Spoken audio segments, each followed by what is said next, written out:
Olá pessoal, estamos aqui para a terceira semana de aulas do MQTI 2020.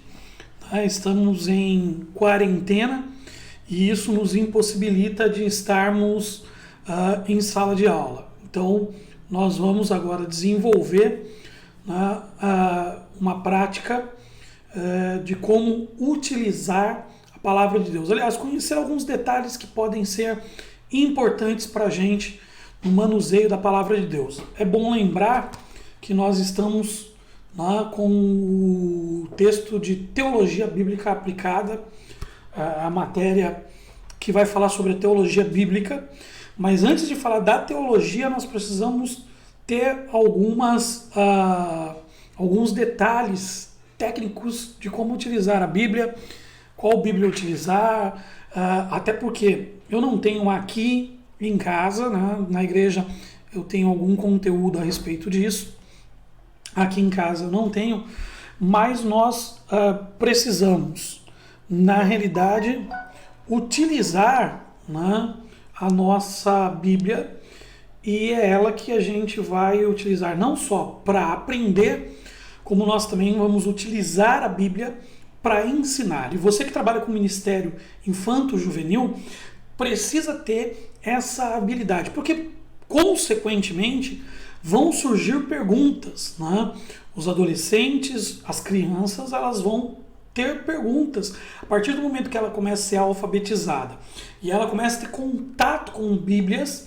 Elas vão ver que existem Bíblias que são diferentes, que têm suas particularidades. Então é muito importante você aprender essas particularidades para poder responder às crianças. Como eu falei, eu não tenho aqui material técnico disponível em casa, mas existem Bíblias que são específicas para as crianças. Então você vai ter algum material disponível. Hoje você pode procurar pela internet, tem várias Bíblias que são específicas para as crianças, Bíblias que são mais compiladas, Bíblias que são desenhadas, A gente tem essas Bíblias que são feitas como história em quadrinhos. Logicamente, ela tem uma linguagem própria, ela tem algumas situações que contemplam a ministração, para as crianças, principalmente. A gente tem alguma coisa de adolescente, mas eu vou dar alguns detalhes. Antes de entrar nesses detalhes técnicos de manuseio da palavra de Deus, a gente precisa entender que a Bíblia ela é um conjunto de livros, cartas, escritos, crônicas de reis, crônicas do reino de Israel e de Judá, que foram unidas e que têm um objetivo central. Elas estão unidas por um objetivo central, que é o plano da salvação. A Bíblia, ela não é um livro de história ou um livro científico que pretende dar para nós alguma prova científica da criação, alguma prova científica do mundo antigo, alguma prova científica da época de Jesus, alguma prova histórica. Logicamente que por ela fazer parte da história, ela está dentro do eixo histórico que a gente vai encontrar em paralelo nos escritos históricos, filosóficos, em outras fontes que a gente tem da antiguidade. Mas é importante dizer que o plano da salvação é o principal assunto. Ele conta a história da queda do homem e da redenção do homem através de Jesus. É importante dizer que para isso existe uma linha histórica, uma linha criacionista, que conta a história das primeiras coisas, que passa pelo chamado de Abraão, onde em Abraão nós temos a base da história de Israel e a base da história da igreja. Isso eu não vou entrar aqui em detalhes, depois talvez nas epístolas paulinas eu cite alguma coisa a respeito disso, mas em Abraão nós vemos a promessa para Israel e nós vemos a promessa para também a igreja. Só lembrar rapidinho que em Gálatas diz que aqueles que creem como Abraão, como filho de Abraão, como Abraão sendo uma referência da fé cristã, da fé em Deus neste plano da salvação. Então tem a história de Abraão, dos seus descendentes e a formação então de Israel como nação sacerdotal. Então a história do Antigo Testamento está baseada nos argumentos da história de Israel, dos principais envolvimentos da história de Israel com Deus. E aí vem o Novo Testamento, já anunciando Cristo, a sua obra e mostrando o seu plano para o homem, um plano de vida eterna. Então a gente tem esse eixo na Bíblia, esse é o eixo, na avenida principal, é a estrada principal. E conforme essa caminhada vai se desenvolvendo, vão surgindo histórias que são paralelas ou histórias que são até centrais desta estrada, desta avenida, e que apontam Jesus Cristo, apontam o plano da salvação. Então por isso você vai pegar, por exemplo, o livro de Esther, que nós não temos nenhuma citação a Deus, nada doutrinário, mas nós temos o cuidado ali de Deus para com Israel, com essa nação sacerdotal, com essa nação escolhida para ser a percussora evangelística da obra, do plano e das ações de Deus. Então a gente tem, isso tem que estar bem claro no nosso coração. É importante entender também que a Bíblia é a palavra de Deus, é a forma de Deus se comunicar. Nós que somos cristãos temos como base central da nossa fé a Bíblia, tá? Apesar de ser Jesus o ponto central da nossa história, Jesus ser o ponto central da nossa salvação, nós precisamos compreender isso de forma bem clara, de que a Bíblia é a palavra de Deus. E se nós não crermos na Bíblia, não há como crer em Deus e crer no cristianismo da forma que nós cremos. Então é central entender que ela é a palavra de Deus. Na palavra de Deus, houve uma transmissão inspirada, lembre-se de 1 Timóteo, no capítulo 3, que diz que toda palavra é inspirada por Deus. E ela serve tanto para ensinar, como para exortar, para resguardar o homem. E o homem, o obreiro, deve estar preparado para ensinar e manejar bem a palavra de Deus. Então, nós precisamos entender que essa Bíblia, essa palavra de Deus, além de contar o plano da salvação, ela é uma conversa de Deus aplicando ensinamentos para a nossa vida, para o nosso viver aqui na face da terra, e a gente tem então essa referência. Mas, mesmo sendo a palavra de Deus, esta Bíblia que é inspirada, ela foi inspirada e ela respeita, através da inspiração, ela respeita cada autor, cada escritor da palavra de Deus. Então isso também tem que ficar claro. Apesar de ela ser inspirada, ela não foi ditada, ela foi inspirada. Então ela contém dentro dela alguns assuntos, algumas ideias, tem algumas histórias, tem doutrinas que estão reveladas para cada um de nós. E a gente precisa saber filtrar, a gente precisa saber dialogar com essas histórias, com esses textos, com esses ensinamentos, entendendo que nem tudo que está na Bíblia ele deve ser aplicado na nossa vida diária. Como assim, pastor? Na Bíblia não deve ser aplicada? Tem textos que não devem ser aplicados. Né? É bom a gente entender isso. Eu ia até falar em outra oportunidade, mas vamos entender isso. A Bíblia, nela, tem algumas histórias, né, que elas são histórias, elas são casualidades que ocorreram, mas que elas não trazem nem doutrina, nem ensinamento, nem refletem às vezes a verdade do que aconteceu. Então, na Bíblia, a gente tem alguns pontos que são fundamentais a gente compreender. Primeiro, a Bíblia é uma fonte de verdades absolutas. Nem tudo que está na Bíblia é verdade absoluta. Tá certo? O que é uma verdade absoluta? Uma verdade absoluta é aquela que a gente, passando pelo tempo, passando pelas estações, pelos locais, pelos espaços, passando pelas gerações, não se pode abrir mão delas. São verdades que devem ser aplicadas absolutamente na vida de todo aquele que é um discípulo, que é um filho, que é um servo, que é salvo por Jesus Cristo.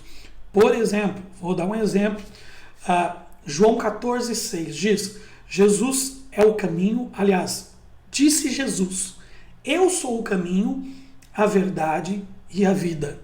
Ninguém vai ao Pai se não for por mim. Então, nós temos aí uma verdade absoluta. O único caminho para o Pai, a única ligação que tem do homem para o Pai é Jesus. Jesus é o único caminho. Existe, né, até um provérbio popular que diz o seguinte, olha, todos os caminhos levam a Deus. Jesus afirma categoricamente que só há um caminho que leva a Deus, Jesus Cristo. Isso está confirmado em 1 Timóteo capítulo 2, versículo 5. Está escrito, há um só mediador entre Deus e os homens, Jesus Cristo, homem. Então, nós precisamos entender que é uma verdade absoluta. Vamos ter diversas verdades absolutas sendo reveladas na Bíblia. Uma outra, para a gente ter como parâmetro. Gênesis 1:1. No princípio criou Deus o céu e a terra.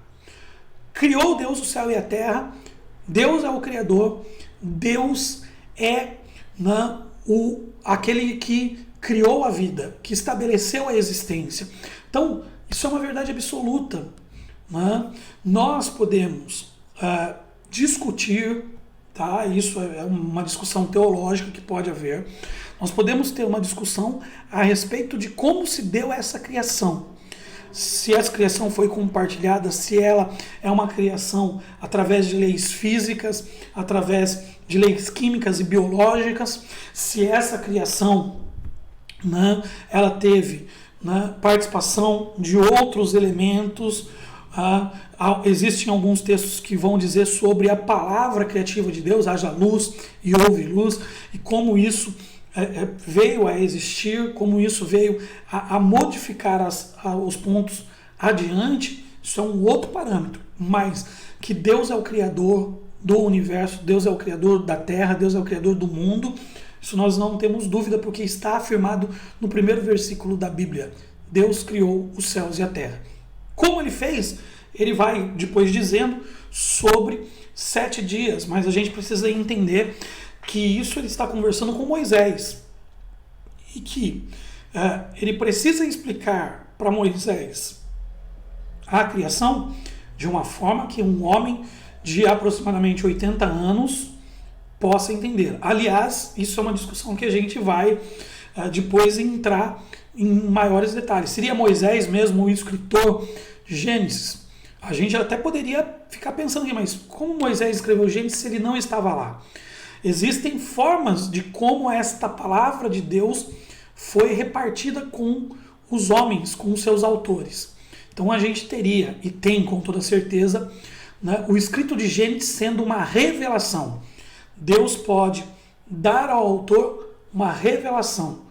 Né? Então ele deu uma revelação ao escritor de Gênesis, que começa a dizer como foi o processo criativo na linguagem que ele compreenda. Mas aí a gente tem outros pormenores e a gente volta a falar isso na aula do Pentateuco. Então, são pontos que são absolutos, são verdades absolutas. Né? Lá em Romanos, capítulo 6, versículo 23, ou 3:23, acho que é 3:23, todos pecaram e foram destituídos da glória de Deus. São verdades absolutas, todos nós somos pecadores. 1 João, capítulo 1, lá no finalzinho, no 9 e no 10, diz, olha, se alguém diz que não tem pecado, está mentindo. Né? Então, existem verdades absolutas. A remissão dos pecados é por Jesus Cristo, são verdades que estão na Bíblia e são absolutas, que nós devemos praticar, crer e vivenciar. Agora, existem na Bíblia verdades relativas. O que é uma verdade relativa? Eu não estou falando aqui do relativismo que nós temos posto na sociedade pós-moderna, na sociedade contemporânea que a gente vive. Não, estou falando agora do relativismo que é em relação a algo. Para mim existem 2 pontos centrais. A Bíblia tem verdades relativas em 2 aspectos. A questão temporal e a questão espacial. O que significa a questão temporal e questão espacial? A gente tem na Bíblia dois testamentos. O Antigo Testamento, que alguns vão chamar de velho, mas é só questão de conceito. O Antigo Testamento, que é a parte hebraica da Bíblia, a parte que foi dada aos judeus da Bíblia, e nós temos o Novo Testamento, que é a história de Cristo e dos seus discípulos apontando para o final, o futuro, né? O final dos tempos dos quais nós conhecemos. Então, nós temos esses dois testamentos. Existem coisas que são relacionadas ao tempo antigo. Por exemplo, as leis estabelecidas no Antigo Testamento. Nós temos vários tipos de leis no Antigo Testamento. Então, nós temos leis morais, nós temos leis cívicas, nós temos leis higiênicas e leis religiosas. Por exemplo, uma lei higiênica para o povo de Israel, que é uma verdade para o povo de Israel, né? Lá para o tempo do Antigo Testamento, não se pode comer carne de porco. Não se podia comer, havia uma lista de animais imundos que não poderiam ser comidos. Então, por que há essa lista? É uma lei higiênica. Por que ela não se transfere para o Novo Testamento? Ela está... É uma verdade? É uma verdade. Mas ela é relativa. Ela está relacionada ao Antigo Testamento, ao tempo do povo judeu. E isso foi dado ao povo judeu porque existe um cuidado de Deus, inclusive com a nossa higiene. Então, nesse caso, né, imagine um povo, milhões de pessoas saindo do Egito e indo para a Terra Prometida. E no meio do caminho eles resolvem, então, comer porco. A gente sabe que a carne de porco ela acelera o metabolismo, né, principalmente na questão ali do estômago e cria, né, aquela possibilidade até mesmo, se mal preparada, de haver uma diarreia. Imagine se esse povo come esta carne e fica com diarreia ou contrai algumas outras doenças que são da carne de porco. Bom lembrar que existia um método de se fazer comida, né? Não é que nem hoje. Hoje a gente tem a fritura, né? Então, para você comer carne de porco, eu vejo muita gente primeiro cozinhar a carne do porco e depois fritar a carne do porco para ter certeza que não vai ter problema. E ainda assim, né, tem gente que come carne de porco e o metabolismo acelera. Ele comeu carne de porco, ele precisa ir para o banheiro logo depois na sequência. Então, nós vemos Deus cuidando desses detalhes. Quer ver um outro detalhe higiênico que é interessante, que é quando a mulher estava menstruada. Se você pegar o livro de Levítico, a mulher menstruada, ela devia ser colocada para fora do arraial. Né? Por quê? Porque não havia, como hoje há, né, o pessoal aí tendo absorvente. Hoje, o sistema de limpeza, o sistema de higiene da mulher, quando ela está menstruada, é diferente do sistema que era antigamente. Então, essa mulher ela tinha hemorragia durante 4, 5, 6, 7 dias. Então, ela ficava todo esse período que ela começava a menstruar, ela era colocada para fora da tenda. Nós sabemos que o sangue menstrual ele pode trazer sérios problemas, doenças para o homem, inclusive para a mulher, quando isso fica represado e algumas outras dificuldades. Então, olha Deus cuidando dos detalhes. Antes mesmo da ciência comprovar certas coisas, Deus já cuidava dos detalhes na vida do povo de Israel. Então, essa verdade de não comer da mulher, ficar, você não coloca, quem é marido aí, coloca a mulher agora para fora do arraial por 7 dias, para fora de casa, do quarto, e fica lá, não. Hoje continua dormindo junto, né, e não tem nenhuma maldição nisso, não tem nenhuma particularidade nisso. Então existem coisas que eram relativas ao povo de Israel, tá certo? Então relação temporal, Antigo Testamento. E existem coisas que são relações espaciais. Eu vou dar um exemplo aqui para vocês. A mulher na igreja de Coríntios, ela não deveria cortar o cabelo. Você não vê essa recomendação em nenhum outro escrito de Paulo. Nem em Efésios, nem em Gálatas, nem em Filipenses, nem em Colossenses. Não vê. Mas por que em Coríntios tem esse detalhe? Porque a cidade de Coríntios era uma cidade portuária, tá certo? Uma cidade portuária, como Santos hoje é. E imagine, o povo que trabalha no navio, hoje fica às vezes 3 meses dentro de um navio, trabalhando e fora de casa. E aí existe uma necessidade fisiológica do homem pelo sexo. Isso é uma necessidade fisiológica, faz parte da biologia e da química do homem. O homem, ele tem essa necessidade. Aí ele fica 3 meses longe da sua família, da sua esposa. Não tem os princípios cristãos. Quando ele chegava em uma cidade portuária, o que ele fazia? Ele ia satisfazer essa necessidade fisiológica. Então, para que isso fosse realizado, ele procurava mulheres prostitutas que vendiam o seu corpo para poder realizar aí, né, os seus desejos, para poder tirar essas necessidades. E essas mulheres, para serem identificadas, diferentes do que é hoje aqui, nós somos aqui de Piracicaba, a gente sabe que existe, por exemplo, uma rua, a Rua Governador, que no período da noite tem ali profissionais do sexo, né? Mulheres, homens ali que ficam ali fazendo, vendendo o seu corpo. E o pessoal, quando quer ter relações, eles vão lá e contratam essas pessoas ou vão em alguma casa de prostituição. Naquele tempo, para se identificar quem era uma mulher prostituta, que tinha até a ver com um legado religioso da época, essas mulheres, elas raspavam a cabeça.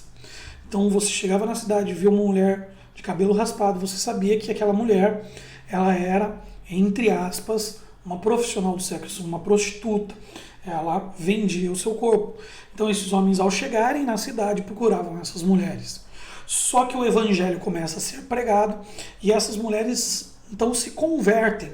Só que olha o constrangimento que isso podia causar dentro da igreja. Né? Então o que ela faz? Essas mulheres vão para a igreja e Paulo indica que toda mulher use véu para que não haja distinção, para que as pessoas não distinguam e para que a pessoa que está chegando ali, ela tenha este cuidado, ela tenha um olhar de acolhimento, não de repreensão, não de julgamento, né? Ela não seja preconceituada. Então essa mulher entra e todas as mulheres, para se tornarem iguais, colocam o véu e permanecem na presença de Deus. Veja, isso não é repetido para outras igrejas. Então isso é relativo ao espaço. Que espaço? A cidade de Coríntios. Então é por isso que nós precisamos ter cuidado. Nem tudo que está na palavra de Deus deve servir de prática. É por isso que nós não praticamos isso. Né? Nós não temos o costume de manter as mulheres com os cabelos compridos, nem usamos véu na igreja, apesar de hoje mulheres usarem cabelo curto. Isso para nós não faz mais sentido. Então é a respeito de uma cidade, de um espaço específico. Né? Então nós temos isso que é muito importante. Tá certo? Então a Bíblia tem essas verdades que são relativas. Depois a Bíblia tem história. Né? Eu não vou detalhar aqui, num encontro possível aí à frente, eu relato alguma coisa a esse respeito de histórias, mas tem genealogia, né, que ali não tem nenhuma verdade para a sua vida. E tem também sabedoria bíblica, sabedoria popular, como no livro de Provérbios, que é uma sabedoria do povo judeu. Nós temos um livro de canções, que é o livro de Salmos. Então, ali na Bíblia, nós temos diversos conteúdos, todos eles como verdade da palavra de Deus, mas que não necessariamente trazem um conteúdo que deve ser aplicado na nossa vida. Né? Hoje a gente come carne de porco, hoje a mulher não é colocada para fora do arraial, hoje a mulher não usa o véu nos nossos cultos. Tudo isso porque essas verdades eram relativas a um tempo ou a um espaço específico. Tá certo? Então, vamos voltar aqui para a questão da Bíblia. A Bíblia, ela é um conjunto de livros que foi, na realidade, finalizado, né, em um dos concílios, né, e ela foi autenticada para nós evangélicos a partir da Reforma, a partir do Lutero, contendo 66 livros. Aliás, você tem que estar com a Bíblia aí, hein? Não está com a Bíblia aí, corre lá pegar.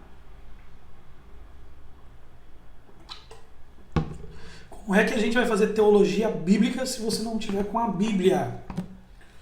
Aí não tem como, né? Pega a Bíblia, senta, não sai para ir no banheiro não, está em sala de aula. Vamos lá então, vamos recapitular aqui. A Bíblia tem 66 livros divididos em duas partes, Antigo e Novo Testamento.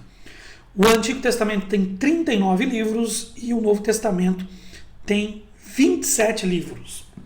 O Antigo Testamento, depois a gente vai ver isso um pouquinho mais para frente na próxima aula, é dividido em dois blocos o Antigo Testamento em 5 blocos de livros e o Novo Testamento também em 5 blocos de livros, tá certo? A gente tem na Bíblia alguns detalhes muito, mas muito interessantes. Eu quero compartilhar a respeito deles para que a gente aprenda a manusear a Bíblia, tá certo? Então a Bíblia ela vem e é escrita no hebraico, Antigo Testamento, no grego, no Novo Testamento. Aí surgem as primeiras comunidades. É bom lembrar que a Bíblia hebraica ela já é um conjunto de livros aceitos pelo povo judeu, pelo judaísmo, tá? Que tem lá desde o Pentateuco, os livros históricos, os livros poéticos e os livros dos profetas. E aí vem o Novo Testamento, onde o Novo Testamento não são simplesmente livros, mas são cartas que foram mandadas, enviadas para comunidades específicas, para grupos específicos, e essas cartas, conforme elas eram achadas ou elas eram preservadas, elas eram trocadas e acumuladas pelas primeiras conversões. É bom lembrar que os primeiros 3 séculos da igreja são de uma igreja que é muito fragmentada, que tem ainda uma veia apostólica, mas os grupos vão ficando cada vez menores ou cada vez mais distantes, com pessoas que vão acumulando essas cartas, os aprendizados, as tradições históricas, as tradições orais e vão aplicando. Quando então, no 4º século, Constantino se converte, sua mãe se converte, e ele então, olhando para aquela realidade que os romanos perseguiam os cristãos só cresciam, matavam cristãos e os cristãos só aumentavam de número, ele pensa, se eu não posso com eles, eu vou me juntar a eles. Então ele se junta e começa a pegar alguns que eram os mais importantes da comunidade cristã, começa a fazer concílios, começa a financiar de alguma forma para que essas pessoas comecem a formar um conjunto sagrado de escritos. Então essas comunidades que eram mais tradicionais e que tinham esses conjuntos começam a unir esse material e formam então um cânon, tá? Que é o cânon bíblico, que vem de cana, vem de métrica, é a medida certa do que deveria haver, e formam então o cânon do Novo Testamento. É bom lembrar que na Reforma houve um movimento reacionário da Igreja Católica que fez a Contra-Reforma e agregou livros que tinham sido meio que extintos e que voltaram a fazer parte do cânon católico. A gente tem o livro de Tobias, o de Macabeus. A Bíblia Católica é um pouquinho diferente da Bíblia Protestante. Mas vamos centrar na Bíblia Protestante para dizer então que os escritos, eles foram, conforme passando o tempo, eles foram sendo traduzidos para as línguas mais próximas. Então a gente tem uma tradução desses escritos que vão ficar muito tempo guardados na linguagem latina, no latim, que era a linguagem utilizada principalmente pelos líderes da Igreja Apostólica Católica Romana. Igreja Católica Apostólica Romana, que é a grande igreja, o grande veio até por volta dos anos 1500, depois quando surge a Reforma Protestante, vem então os movimentos protestantes, a começar de Lutero, mas depois com Calvino, a igreja luterana, a igreja anglicana na Inglaterra, no Reino Unido, e assim por diante. Não vamos ficar aqui na história, só para a gente entender. Conforme foi abrindo-se a palavra de Deus para as pessoas, né, aquela história do sacerdócio universal que Lutero prega, todos devem ter acesso à palavra de Deus, conforme foi abrindo, foi havendo necessidade de novas traduções. Então surgiu as traduções para o português. E o primeiro português que traduziu foi João Ferreira de Almeida. João Ferreira de Almeida pega a Bíblia e traz ela para o português. Tá? O João Ferreira era, salvo engano, tem hora que dá branco, era um padre, depois ele acaba se convertendo, traduzindo a Bíblia. Aliás, era um padre e continuou padre, se eu não me engano. Tá? Esquecem isso aí que eu agora aqui de cabeça eu não lembro. Mas João Ferreira de Almeida era um padre, traduz para o português. E então essa palavra que foi traduzida para o português de Portugal chega ao Brasil e há uma necessidade de se fazer, né, revisões e correções. Então surge a Bíblia na linguagem de João Ferreira de Almeida, tradução de João Ferreira de Almeida, e conforme o tempo vai passando, vai surgindo então algumas linguagens específicas da Bíblia. Então a gente tem aqui essa linguagem que é João Ferreira de Almeida, né, traduzido em português por João Ferreira de Almeida, e aqui ela tem um nome, né, Revista e Corrigida. As duas linguagens mais tradicionais da Bíblia são a Revista e Atualizada e a Revista e Corrigida. Elas são as mais comuns que foram vendidas no Brasil e são vendidas no momento no Brasil. Apesar de hoje haver novas traduções, eu vou passar por cada uma delas para você entender um pouquinho. Então, por que ela é revista? Revista porque há uma necessidade de fazer uma revisão sempre que surge uma mudança gramatical, ortográfica, né? Então há uma necessidade. Ela é corrigida e atualizada primeiro, depois corrigida, porque há algumas correções a serem feitas, no sentido de como as frases estão escritas. A cada conhecimento novo, né, específico, você pode ter a necessidade de fazer correções e atualizações na Bíblia. Então é por isso que foi feito isso. Alguém vai dizer, pastor, mas por que tem tanta linguagem se a Bíblia diz que ai daquele que mudar um tio da minha palavra? Na realidade, quando isso foi escrito, não está falando da forma de linguagem, até porque, com toda certeza, na passagem do tempo, nós não tínhamos computadores como temos hoje, nós não temos a gráfica como temos há bom tempo, não tínhamos, né? Nós não tínhamos isso. E com certeza todo, né, o escriba que traduzia a Bíblia, que copiava a Bíblia, os copistas, com toda certeza em algum momento pode ter errado, né, uma cópia, apesar disso ter sido feito com muita reverência, com muito cuidado, logicamente pode ter, em algum momento pode ter sido acrescido ou decrescido, né, uma outra palavra, e aí ao se descobrir isso, quando você vai fazendo, né, um trabalho minucioso de correção, de compreensão do hebraico, do grego, você vai descobrindo talvez um sentido novo na palavra, na ideia, e há necessidade então de se fazer a atualização e a correção, tá certo? Para a gente ter uma ideia, a gente vai caminhar por algumas versões diferentes que eu tenho aqui. Vamos pegar o Salmo 23, então, só para a gente ter uma ideia de como essas versões elas foram se transformando. Vamos pegar a Revista e Corrigida, que eu tenho a atualizada, eu não sei onde que está aqui, tá certo? Mas fiquem tranquilos aí, se você tiver a Revista atualizada, você vai poder acompanhar.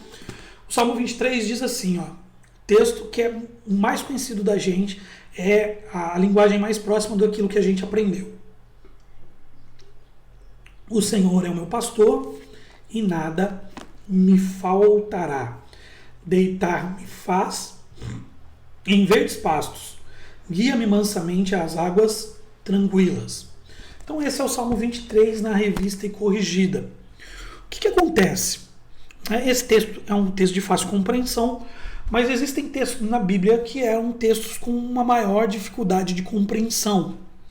e para se tornarem mais fáceis de ser compreendidos e também mais atraente aos jovens, o que foi feito? Começou a se criar, através de tradutores, linguagens que fossem mais acessíveis. E uma das primeiras Bíblias que traz essa linguagem acessível, a mais antiga, é a NTLH. Essa Bíblia aqui é uma Bíblia que é quadrangular, dá para os obreiros, tá certo? Credenciados. Bíblia da minha esposa. Então, é uma NTLH. Nova tradução na linguagem de hoje. Eu, particularmente, não gosto dessa tradução. Ela foi a primeira que tentou popularizar, mas eu achei que ela perdeu em alguns textos um sentido mais profético, mais poético, ou até mesmo mais real, né? Mais fidedigno, mais fiel daquilo que é o texto. Então, no Salmo 23, da NTLH, nova tradução na linguagem de hoje, nós temos o texto dessa forma: o Senhor é meu pastor e nada me faltará. Já muito semelhante, aliás, igual ao da Revista e Corrigida. No versículo 2 há uma mudança. Lá na Revista e Corrigida é deitar-me faz. Já aqui, olha, ele me faz descansar em pastos verdes e me leva a águas tranquilas. Então, texto da Revista e Corrigida: deitar-me faz em verdes pastos, guia-me mansamente às águas tranquilas. E aqui, na NTLH, ele diz, né, ele me faz descansar em pastos verdes e me leva às águas tranquilas. Então, é uma forma um pouquinho menos coloquial, menos formal da linguagem portuguesa. Ela começa a ter um sentido um pouquinho mais próximo do que nós falamos, de como nós nos comunicamos hoje na língua portuguesa. Né? Ali é deitar-me, que já é ele me faz descansar. Né? Então, um jeito um pouco diferente, usando na realidade um número de pessoa, né, diferente. Então, a gente tem essa questão. Veio então, depois da NTLH, a NVI. Aqui não vai dar para você ver, dá para você ver aqui, ó, NVI, que é a nova versão internacional. Isso no final da década de 90, início da década de 2000, nós temos um grupo de pastores que vão pegar Bíblias, principalmente europeias, no inglês, no alemão, no francês, e vão fazer uma releitura da tradução, buscando aproximar essa linguagem. Então, é uma linguagem um pouco mais clara. Se você pegar alguns textos, o Salmo 23 ele é mais comum, mas nós vamos ver como ficou o Salmo 23 nesse caso. Diz assim, ó: o Senhor é o meu pastor, de nada terei falta. Aqui você vê uma nova compreensão do mesmo texto, né? Uma forma um pouquinho diferente. O Senhor é o meu pastor, nada me faltará. Aí já vem o texto da NVI dizendo: o Senhor é o pastor, de nada terei falta. Então, nós vemos uma variação do que está escrito. Isso no sentido de poder dar, né, um jeito, uma condição nova para aqueles que estão fazendo a leitura. Tá certo? Aí vem o versículo seguinte, o 2: em verdes pastagens me faz repousar e me conduz às águas tranquilas. Então, se você for começar a pegar, você vai ver essas diferenças que estão postas nas Bíblias. Depois da NVI, veio a Bíblia Viva, a nova Bíblia Viva, uma das traduções também. Aqui já não vou lembrar mais com exatidão o período, mas vai surgindo aí, depois dos anos 2000, com diversas empresas trabalhando no ramo evangélico, no ramo de gráfica, né, no ramo de edição editorial. Você vai começar a ver diversas Bíblias, né? Eu estou com a NVI, que é da Sociedade Bíblica Internacional, depois tem a Sociedade Bíblica do Brasil, tem a Mundo Cristão, que trouxe nova Bíblia Viva. E aqui só rapidinho para a gente ter uma noção, né? O Salmo 23 está da seguinte maneira, né? O Senhor é meu pastor, Ele me dá tudo o que eu preciso. Olha como que já é uma outra forma de fazer a compreensão da linguagem, né? É uma linguagem diferente. Começa com o Senhor meu pastor, nada me faltará. Depois vem o Senhor meu pastor, de nada terei falta. Aqui, o Senhor é meu pastor, Ele me dá tudo o que eu preciso. Ele me leva aos pastos de grama verde, já não é mais pastos verdejantes, ele não é mais para... Não começa com Ele me faz descansar, aí me leva a pastos de grama verde macia para descansar. Quando sinto sede, Ele me leva aos riachos de águas mansas. Então a gente vai tendo uma alteração da forma linguística, tá certo? É uma alteração da forma linguística da Bíblia. Não muda o sentido do texto, do trecho, do que significa. Então aí vem a Mundo Cristão, abandona um pouco essa nova Bíblia Viva e cria o que hoje para mim é uma das melhores versões, que é a NVT. Tá aqui. NVT... Eu pus de ponta cabeça. NVT, que é a nova versão transformadora. Tá? Essa é uma das que eu mais gosto de utilizar. Ela tem uma linguagem bastante acessível e, principalmente em textos mais complicados, ela nos ajuda bastante. O Salmo 23, o Senhor é meu pastor e nada me faltará. Ela volta, apesar de ser uma tradução mais contemporânea, mais nova, ela volta a ter a mesma ideia. Ele me faz repousar em verdes pastos e me leva junto aos riachos tranquilos. É uma linguagem mais poética, uma linguagem que tenta não desvincular tanto da ideia que se tinha em outros momentos. Então, essa é a Bíblia NVT. Logicamente que as formas dessa Bíblia chegarem a nós, elas vão ser difundidas de forma aí diferentes. Então, quando eu li a primeira revista corrigida, eu estava na mão com uma Bíblia que é a pentecostal, tá certo? É a Bíblia pentecostal. Eu, particularmente, não gosto da Bíblia pentecostal, mas ela vem com os comentários para a linha pentecostal. E é uma Bíblia que, assim, ela é boa, né, para quem acredita aí na linha mais pentecostal da interpretação bíblica. Tá certo? Apesar de eu ser pentecostal, não deixei de ser pentecostal, mas eu gosto de outra Bíblia que eu vou mostrar para vocês, de outro tipo de comentário bíblico. Eu gosto mais do comentário reformado protestante, mas é uma linha que nós temos, que é a linha pentecostal. E aí essas Bíblias, na versão, na linguagem específica, elas vão se dando de forma...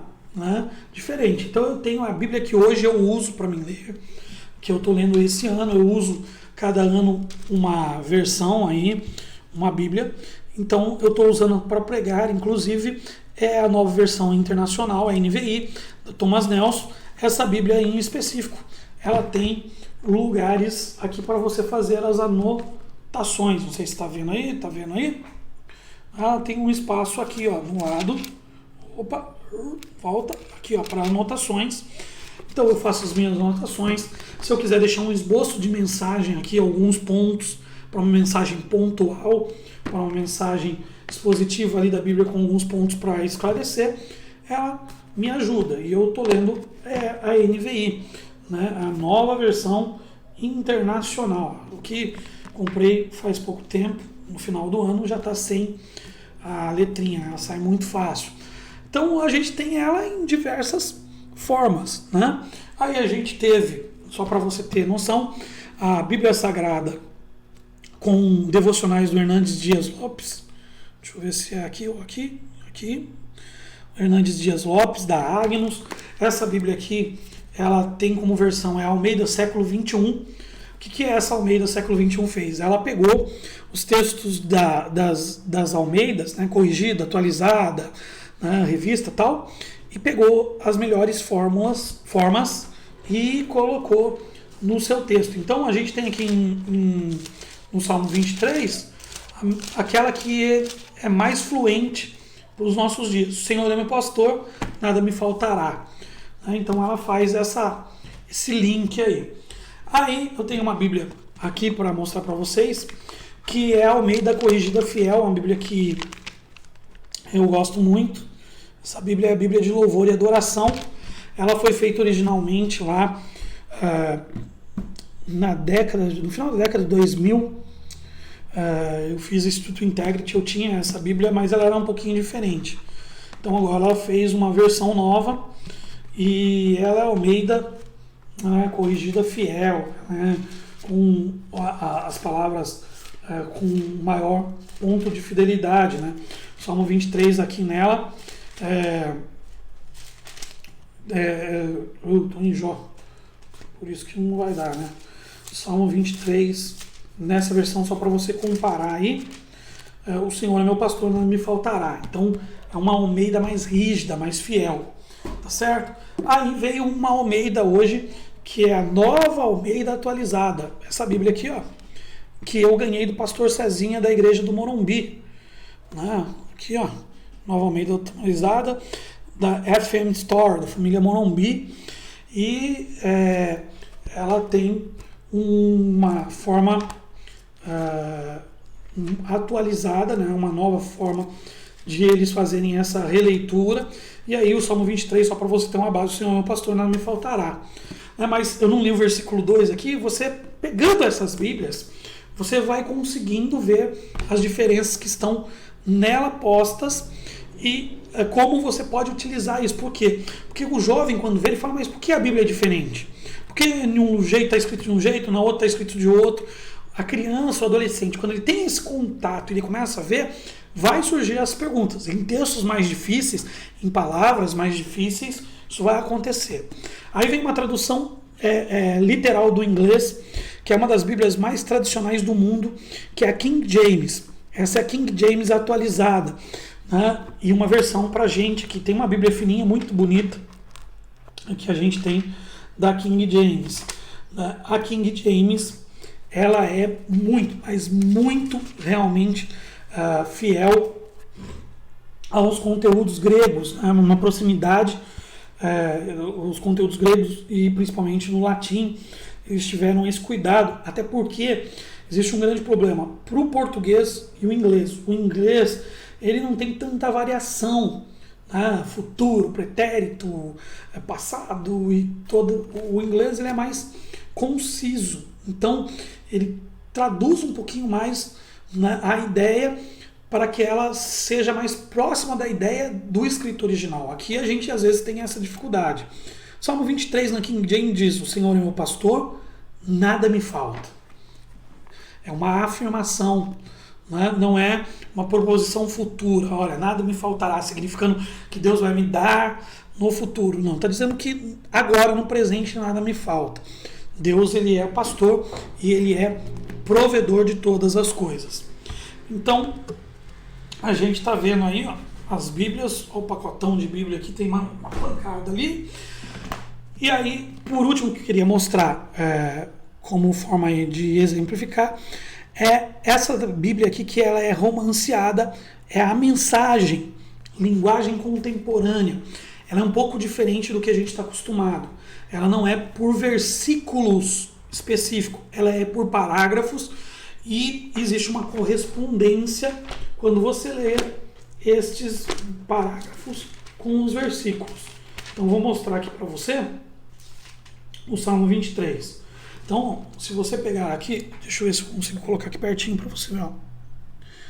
Você vai ver que está muito claro e muita claridade. Mas no cantinho aqui do lado do Salmo 23, não estou conseguindo colocar para vocês, tem alguns versículos. Ó. Se você olhar no Salmo 25 aqui embaixo, ó, 1 e 2 lá, por quê? Porque ele une os versículos para que se forme um parágrafo. Então, vamos ver como fica o Salmo 23. Aqui bastante diferente na linguagem, na mensagem, porque foi romanceada pelo Eugene Peterson.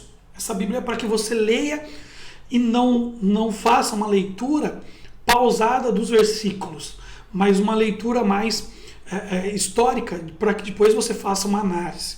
Então, ó Eterno, o versículo começa assim: ó Eterno meu pastor, não preciso de nada. Tu me acomodaste em exuberantes campinas, encontraste lagos tranquilos e deles posso beber. Orientado por tua palavra, pude recuperar o alento e seguir na direção certa. Olha como que é uma forma totalmente diferente. Então a gente precisa entender que a mensagem, essa Bíblia aqui, ela é, na realidade, uma forma romanceada para você ler a Bíblia. Então ela vai deixar algumas coisas mais claras dentro da linguagem mais próxima da nossa questão atual. Bom, para terminar nossa aula, eu quero falar um pouco da minha história aqui, né, nessa questão de Bíblias. Eu tive uma primeira Bíblia, eu não tenho ela aqui, eu não sei onde foi parar, mas eu sei que ela existe ainda, eu preciso achar onde ela está. Que era uma Bíblia que foi a primeira Bíblia de estudo que eu ganhei. Eu tive uma Bíblia antes, uma Bíblia simples, aquela de zíper, que eu ganhei da minha mãe ou da minha avó, quando eu tinha por volta de 7 anos. Mas quando eu estava ali por volta dos 10, 11 anos, participando da escola bíblica, era muito intenso para a gente, as questões da escola bíblica, do ensino na igreja. Eu ganhei uma Bíblia de estudo que tinha 2 pontos legais, que eram a concordância bíblica, que aqui está em livro, o livro da editora Vida, Concordância Bíblica Abreviada, vinha na Bíblia, e vinha também um dicionário bíblico universal do Buckland, que também é da editora Vida. Aliás, na década de 80, 90, a editora Vida era uma das principais editoras, uma das poucas, né? Hoje tem bastante editoras, mas naquela época não tinha tanto. E a Bíblia vinha já com isso. O que é uma concordância bíblica? Você tem um assunto, uma palavra, por exemplo, está aqui, ó, estátua, e você quer saber se existe um versículo, ou você lembrou que alguém falou do versículo estátua. Aí você vem e procura aqui. Olha, tem estátua escrito em Gênesis 9, 26, em Daniel. Opa, em Daniel, vamos ver lá. Daí você vai lá. Tem 6 referências. Você vai lá, pega e tem referência. Tem referência de cada uma das palavras e os versículos que estão contidos na Bíblia. Só que ela é abreviada, ela não é exaustiva, tá certo? Então são as palavras e os versículos mais importantes. E o dicionário bíblico fala de ou pessoas, personagens, fala dos livros da Bíblia, fala também de citações de que estão na Bíblia que talvez você não sabe. Por exemplo, tem uma palavra aqui no cantinho, deixa eu ver se eu estou enxergando, que é Icabode. Ó. Aí o que significa Icabode? Nenhuma glória. Então, onde está isso na Bíblia? Olha, o filho de Finéias, por que está Icabode na Bíblia? Filho de Finéias, neto de Eli, o sumo sacerdote, ele foi assim chamado por sua mãe, né? Porque quando ele nasceu, os filhos de Eli morreram, houve lá a perda da Arca da Aliança. Então a gente tem diversas situações, a gente tem os milagres de Jesus, um pouco sobre cada um dos personagens que são os principais. Lógico que esse dicionário também é abreviado. Então é importante você ter. Eu tive essa, foi a primeira Bíblia. Depois eu tive uma segunda Bíblia importantíssima para mim, foi minha segunda Bíblia de estudo, espetacular, que foi a Thompson, que não tem capa, porque eu usei demais ela. Ela era vermelha, ó. Até, né, ela é encapada por cima, é da editora Vida também, para vocês verem. Então eu tive a Thompson. Para vocês verem, tem uma dedicatória de um amigo do ano aqui de 1996. Uma dedicatória de um amigo.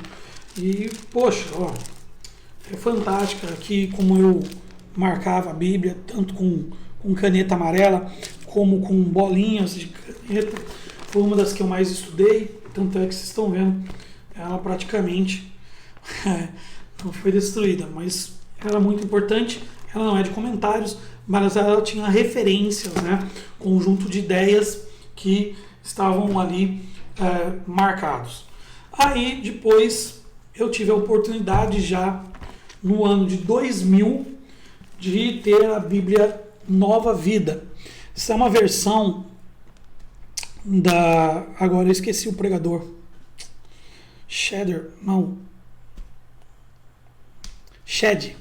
da Bíblia Shed de estudo. A Nova Vida, ela é uma Bíblia com comentários também, tem os comentários aqui embaixo, né? Você pode ver aqui embaixo os comentários, e ela é de formação tradicional, mais protestante, mais reformada. Por isso eu, né, tive o contato. Então eu tenho os escritos, eu tenho comentários. Essa foi a Bíblia que eu mais utilizei, mensagens que estão aqui, né, colocadas. Essa Bíblia, né, hoje as folhas se soltam. Então foi a Bíblia que eu mais utilizei, a que eu mais gosto, né, apesar da linguagem dela ser revista e atualizada, né? Ela é revista e atualizada, mas para estudo, e aqui está um pouco da minha história como estudante de teologia, como estudante bíblico, está nessa Bíblia aqui. Né? Depois, quando eu casei em 2012, há 8 anos atrás, eu ganhei uma Bíblia que eu utilizei muito ela para pregar, essa já sem eu fazer anotações, sem usar caneta, mas a que eu utilizo para pregar, ela tem a linguagem revista e atualizada também, então é o que eu estou familiarizado. Também já está um pouco destruída, por isso eu não estou mais usando ela. E ela é com assuntos de família, ela tem alguns comentários a respeito de família, a respeito de casamento, relacionamento de pais e filhos. Então, uma Bíblia muito importante para mim, eu ganhei no meu casamento. Na verdade foi para mim e para a Esther, mas eu sequestrei e nunca deixei ela usar essa. Uma que tem pouco tempo foi ganha mais específica no ano passado, e para mim é importante, apesar de eu não utilizar ela tanto, é mais simbólica. Eu ganhei também uma do pastor Toninho no meu casamento, essa eu ganhei da Jane, da Z3. Eu tenho uma Bíblia que é do ministro. O ano passado eu fui consagrado ministro do Evangelho Quadrangular, e ela é uma nova Almeida atualizada, né? Então a Quadrangular faz para os seus postulantes, vem até com a palavra do nosso presidente, tal, vem com a família do presidente, pastor Mário, a Bianca. Então são um pouquinho da minha história, e hoje, né, como eu mostrei para vocês, eu estou usando esta Bíblia aqui, que é a Bíblia Sagrada Nova Versão Internacional, da Thomas Nelson, com lugares para que eu possa anotar. E é isso, gente. É importante a gente ter essas questões. Só um adendo para a gente terminar, falta 4 minutos para dar 1 hora. Uma coisa importante que a gente tem na Bíblia é tomar cuidado quanto a algumas coisas que a gente usa, tá, na Bíblia. Deixa eu ver se eu tenho aqui. Não, nessa daqui não tenho. São vícios que a gente às vezes tem e que a gente acaba utilizando para dizer, e na realidade a gente não diz. Existem algumas Bíblias, deixa eu ver se eu tenho mais antiga aqui, só rapidinho para ver se é que as novas já não são mais assim. A pentecostal também não é assim. Não vou ter aqui, acho, então, nenhuma que seja assim. Mas existem Bíblias que, por exemplo, no Novo Testamento, a gente precisa aprender a manusear, né? Precisa aprender a olhar, que vai estar escrito S. João. E muitas vezes as pessoas falam assim: vamos ler o Evangelho de São João. Não é Evangelho de São João, não é Evangelho de São Mateus, não é Evangelho de São Marcos, nem é Evangelho de São Lucas. Preste atenção nesses detalhes. O Evangelho segundo João, aquele S diz que é o Evangelho segundo João, não é de São João. Outra coisa que a gente utiliza, tá? Isso daqui é só para você ter uma base para entender. São coisas que a gente vai pegando. Não tem na Bíblia Santa Ceia. Existe Ceia do Senhor. Não tem Santa Ceia. Ceia do Senhor. Então, são coisas que a gente costumeiramente engloba, né, e vai fazendo parte da nossa vida. Então, manusear a Bíblia é muito importante para que a gente tenha, né, essa possibilidade de, ao ser perguntado, responder e não dar patada, né? Já tive professor que se perguntava alguma coisa, eu falava assim: não sei, você não tem que ficar perguntando isso. Lá em 1 Pedro, se eu não me engano, ou é 2 Pedro, ou é 1 Pedro, não vou lembrar aqui de cabeça, diz que nós devemos estar preparados para dar explicações a respeito da nossa fé. Então, você que está no ministério, você que cuida de crianças, o Ministério Infanto-Juvenil, jovens, adolescentes, a escola bíblica, precisa ter essa convivência maior com a palavra de Deus e saber os porquês dessas diferenças para poder responder. Tá ok? A gente volta e a gente fala um pouquinho mais em específico sobre os livros da Bíblia e esses blocos de divisão na próxima aula. Um grande abraço, Deus abençoe. A gente volta na próxima aula.